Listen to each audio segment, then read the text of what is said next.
ফুল দিওঁ। অ' ভাই নমস্কাৰ, স্বাধীনতা দিৱসৰ শুভেচ্ছা যাচিলোঁ। আমি গমে পাইছা কিজানি কেব চালক বুলি। বাকী যে কোনো কাৰণত আমাক যে সহায় সুবিধা বা আমাৰ অসুবিধাক লৈ মাত নামাতাৰ কাৰণে আপোনাক অশেষ ধন্যবাদ। দুটামান ফুল, এটা পানীৰ বটল আৰু অলপ প্ৰসাদৰ ব্যৱস্থা কৰা। প্ৰসাদ আছে এইটো লওক, প্ৰসাদটো লওক। ব্যৱস্থা এই প্ৰসাদকেইটা লওক আৰু পানী বটল লওক। একো নাই লওক, একো নাই লওক। এইটো গ্ৰহণ কৰক আৰু যাম, দেৰি নকৰোঁ। প্ৰসাদো আছে।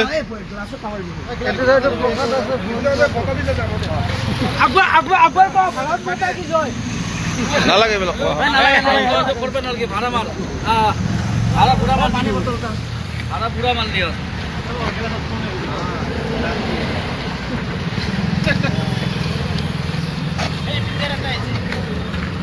দাদা, আমাক একদম আমাৰ ইমান অসুবিধা হৈছে, শোষণ নিমন্ত্ৰণ কৰি আছে, তাৰপিছত আমাৰ লগত নাহা, তাৰ বাবে আপোনাক এই পানী বটল আৰু প্ৰসাদ অলপ দি শুভেচ্ছা যাচিলোঁ। লগতে স্বাধীনতা দিৱসৰ আপোনাক শুভেচ্ছা যাচিলোঁ। আমি কোনো কাৰ্যসূচী হ'লে যাতে সহযোগ নকৰে ভৱিষ্যতে, আমাৰ দিন ভাল হৈ আছে ন।